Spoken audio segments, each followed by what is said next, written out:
ज्ञानदीपनगर रस्त्याच्या मागणीसाठी आमरण उपोषणाची सांगता। मुदखेड प्रतिनिधी सुरेश फुलारी। ज्ञानदीपनगर ते राष्ट्रीय महामार्ग जोडणारा रस्ता तात्काळ मोकळा करून देण्याच्या मागणीसाठी दत्तू उर्फ धोंडीबा कोंडीबा आटवले यांनी सुरू केलेल्या आमरण उपोषणाची सांगता झाली। नांदेडचे खासदार रवींद्र चव्हाण यांनी उपोषणस्थळी भेट देऊन आटवले यांच्याशी चर्चा केली। मागणीबाबत योग्य ती कारवाई करण्याचे आश्वासन दिल्यानंतर खासदार रवींद्र चव्हाण यांच्या हस्ते नारळ पाणी घेऊन आटवले यांनी उपोषण सोडले।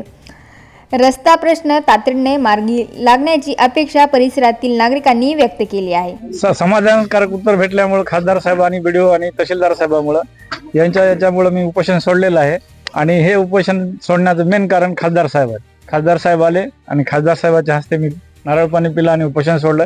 गावातल्या समस्या सुटतील अशी अपेक्षा करतो आणि खासदार साहेबांना धन्यवाद देतो। त्यानंतर तुमची भूमिका काय असणार आहे? नाही, आज आमचे धोंडीबाजी आठवले बारडला मागच्या 3 दिवसापासून उपोषणाला बसले होते। बारडच्या गावाअंतर्गत काही प्रश्नासाठी ते उपोषणाला बसले होते। त्यामध्ये प्रमुख जो बारड मधला मुगड जाणारा पांदण रस्ता आहे तो मोकळा करून तो रस्ता दळणवळणासाठी सुरळीत करून द्यावा ही त्यांची प्रमुख मागणी होती। आणि गावाअंतर्गत काही निधी ग्रामपंचायतला पूर्वी आला होता, तर तो निधी त्या रस्त्यावर न वापरता इतर रस्त्यावर वापरला गेला असं त्यांचं म्हणणं आहे। तोही माहिती पंचायत समितीकडून त्यांना मिळावी या सर्व गोष्टीसाठी आज ते उपोषणाला बसले होते। आज या ठिकाणी तहसीलदार साहेब आणि बीडीओ साहेबांनी सर्व अधिकारी आणि स्वतः मी इथं उपस्थित होतो, त्यांच्याशी आज चर्चा केली। तहसीलदार साहेबांनी तो पांढरा रस्ता 1 महिन्यात मोकळा करून देण्याचं त्या ठिकाणी लेखी आश्वासन त्यांना त्या ठिकाणी दिलेलं आहे।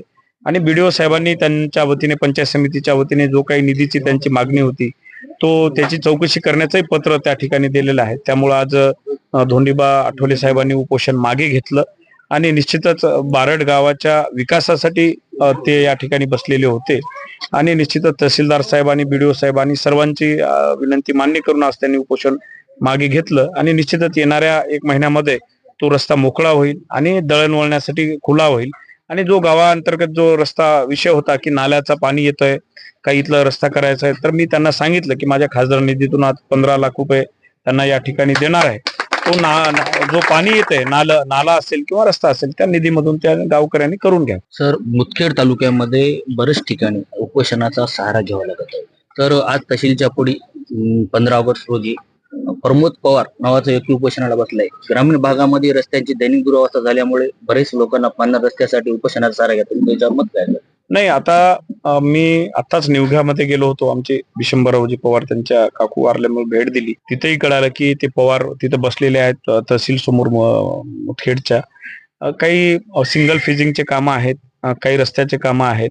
तर निश्चितच याच्या अनुषंगाने मी लवकरच या 4-5 दिवसात एक तहसीलला बैठक लावेल आणि ज्या काही लोकांच्या अशा अडचणी आहेत, तहसीलदार साहेब असतील, मी बीडीओ साहेब असतील, आम्ही सर्वजण मिळून त्या ठिकाणी चर्चा करू आणि याच्या पुढे लोकांना उपोषण करायची गरज भासू नये ह्याच्यासाठी निश्चितच आम्ही प्रयत्न करू।